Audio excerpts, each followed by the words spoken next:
So Donald Trump did another rally last night. This one was in Pennsylvania, where Donald Trump is now losing to Joe Biden by an average of 7 points. And Donald Trump actually asked women to like him during yesterday's rally. We will get to that.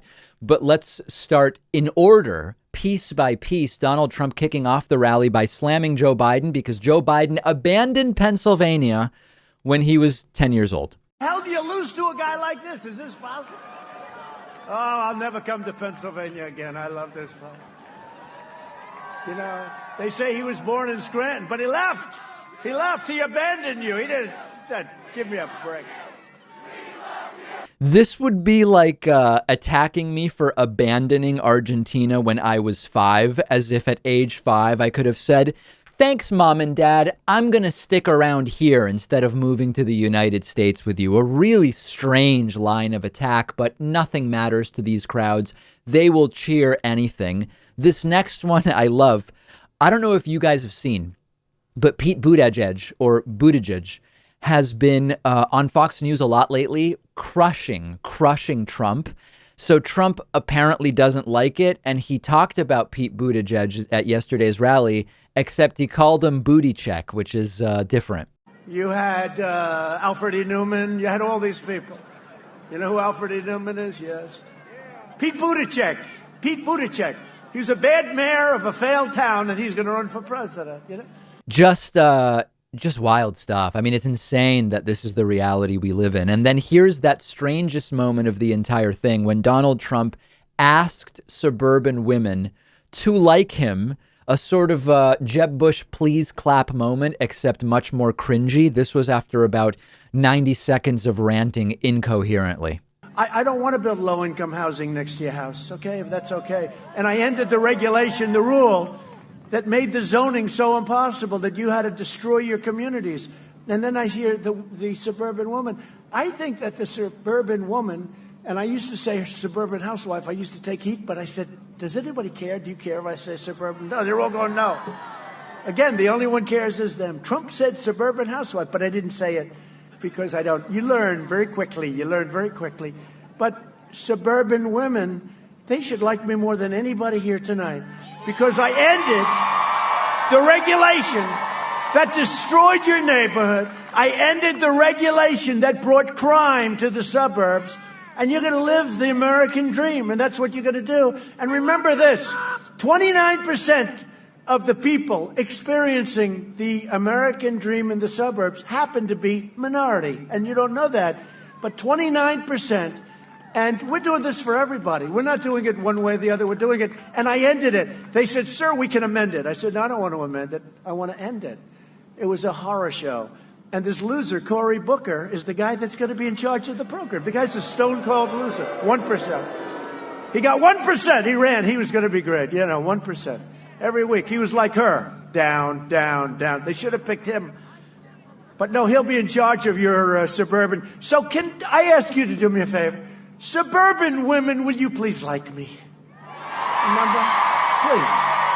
Please. Is that a message of hope and change or what, right? Suburban women, please like me. That you may want to workshop that messaging to women a little bit. It could probably, you might want to focus group that a little bit before you commit to women, please like me. Then Donald Trump again pulling out this line that he's now immune to reinfection from coronavirus and wants to kiss all the men and women in the audience. Let's take a look at this next clip. And now I'm immune, they tell me. I'm immune. I could come down and start kissing everybody. I'll kiss every guy, man and woman. Look at that guy, how handsome he is. I'll kiss him. Not with a lot of enjoyment, but that's okay. Joe Biden would terminate our recovery, delay the vaccine. One of the funniest things about Donald Trump's rallies is you can tell from his tone when he's kind of riffing and when he's on the teleprompter. And sometimes the contrast is so stark when he goes from riffing back to the prompter, which, by the way, he did it there. He slams Biden all the time for using a teleprompter, Trump using one as well. It's almost jarring when Trump gets back on the prompter because it's like two different speeches woven together in a bizarre amalgam of insanity. Trump then asked the crowd, how many of you have had coronavirus? Now, This is funny for a few reasons.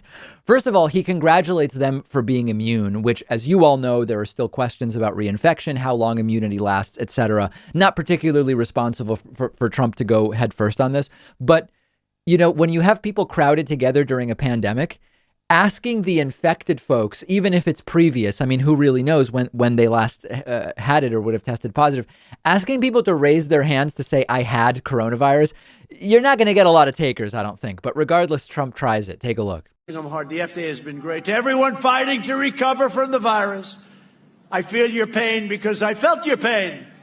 And we will beat this virus together. And for those, who has had it? Who has had it here? Who's had it? Yeah, a lot of people. A lot of people. Well, you're the people I want to say hello to because you're right now immune. You're right now immune. Or they say that. You know, they hate to admit it because I had it. Not how I would try to get a crowd fired up, by having those masked together who have had coronavirus put their hands up and say, yeah, I had it. Not exactly making people feel too good. And then Donald Trump wrapping up with this prepackaged piece of his stump speech that he's been using a lot now, and the crowd just loves it. Nation under God, and together with the incredible people of Pennsylvania, we have made America wealthy again. We have made America strong again. We have made America proud again. And we will make America safe again. And we will make America great again. Thank you very much, Pennsylvania. Thank you. Get out and vote. Vote, vote, vote. Completely and utterly surreal events. We hopefully are down to the last 3 weeks of Trump rallies we will ever have, and then donezo if we vote, if we get it done.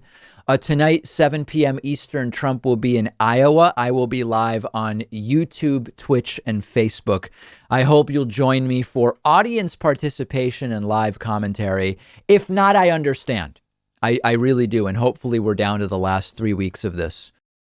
One of our sponsors is Four Sigmatic, the company best known for their delicious mushroom coffee. Four Sigmatic's mushroom coffee is organic, fair trade, single origin Arabica coffee with both lion's mane and chaga mushrooms. Chaga mushrooms have actually been shown to have potential in supporting the immune system in peer-reviewed studies.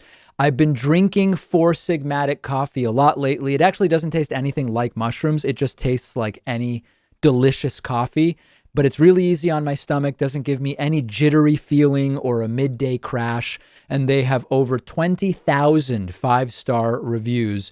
And best of all, if you don't love it, you'll get 100% of your money back because they stand behind their product. You've got nothing to lose by giving it a try. Four Sigmatic is giving my audience up to 40% off and free shipping when you go to foursigmatic.com/Pakman. The link is right underneath this video.